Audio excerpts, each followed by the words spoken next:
On today's show, I have Wesley Roy joining me in the studio. Thanks so much for coming in today. Thank you, too. So, can you tell us a bit about the foundation that you run? My foundation is called Pro-Poor and Rural People's Foundation. Our mission is to alleviate poverty and improve the quality of life for the unfortunate people in the country. And we are the only non-profit organization in the country that try to fight against poverty. And we are taking a multidimensional approach to alleviate poverty, and we're looking at economic well-being of the people, social inclusion, and capability of the poor people. And how long has the organization been operating for? We established it in 2017. Okay. But this year we tried to put it into operation.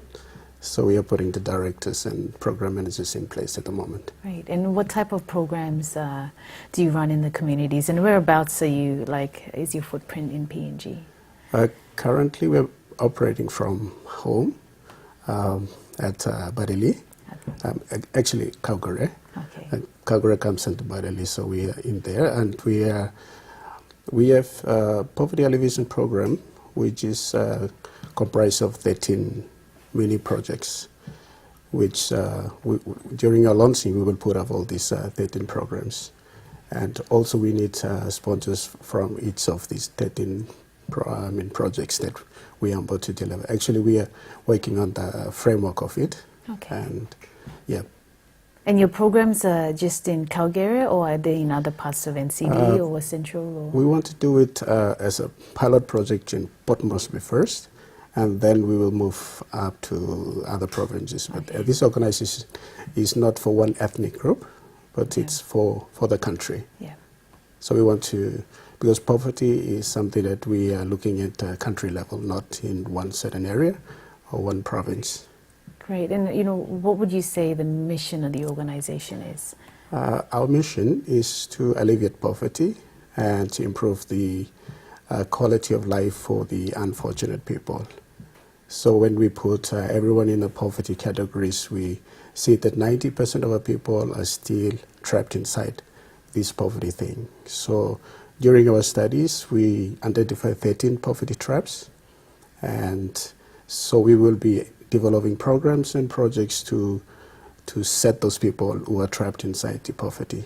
Okay. So for example, like nutrition and educational programs, unskilled, and then lots of them. And crime as well, right? You've mentioned. Yes, crime is another thing.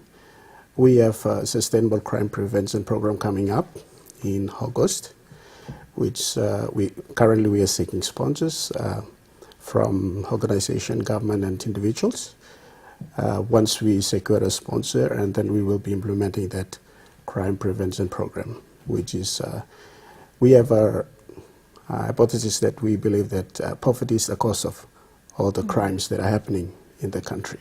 Someone go out and steal because he or she wants to survive on the street. Yeah. And in PNG's cost of living is extremely high, very high, and living standard is very low.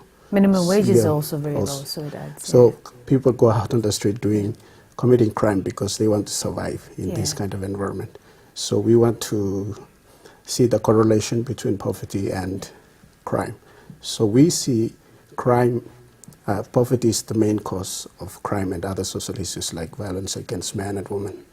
And you're saying you're one of the few NGOs, or the only NGO in PNG that works around the SDG Goal 1. Yes. Which is poverty. Is it open? Is your organization open to members, or do you have a huge membership base that are involved in your programs? Yes, we are the only organization that try to localize Sustainable Development Goal 1 of United Nations, and we are planning to meet with UNDP how we can partner with them to implement this Sustainable Development Goal 1. And also some of our programs covers some of the goals as well.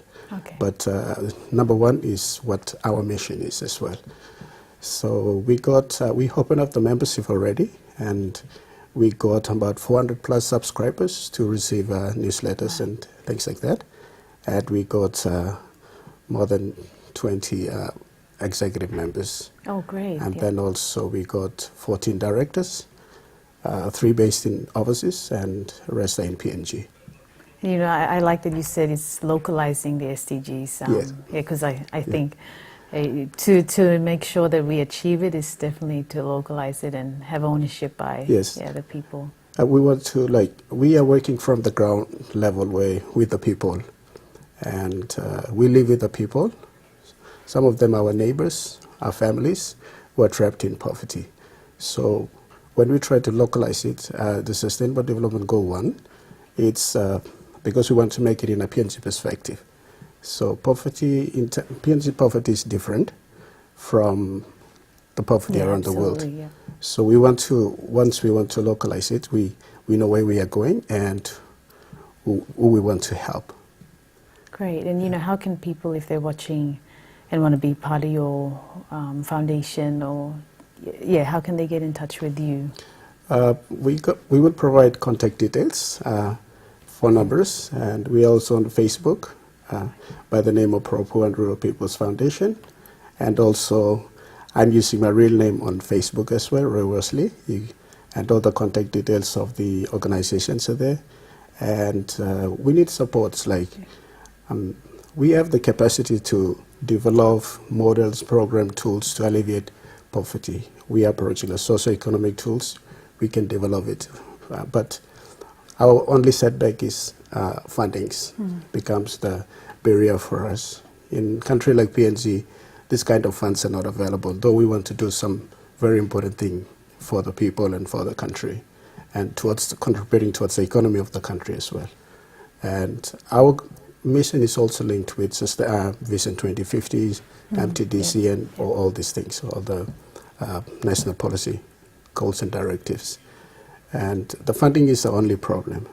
We have human resource standby to develop programs to alleviate poverty in the country. But it's just the support and the funding. Yeah.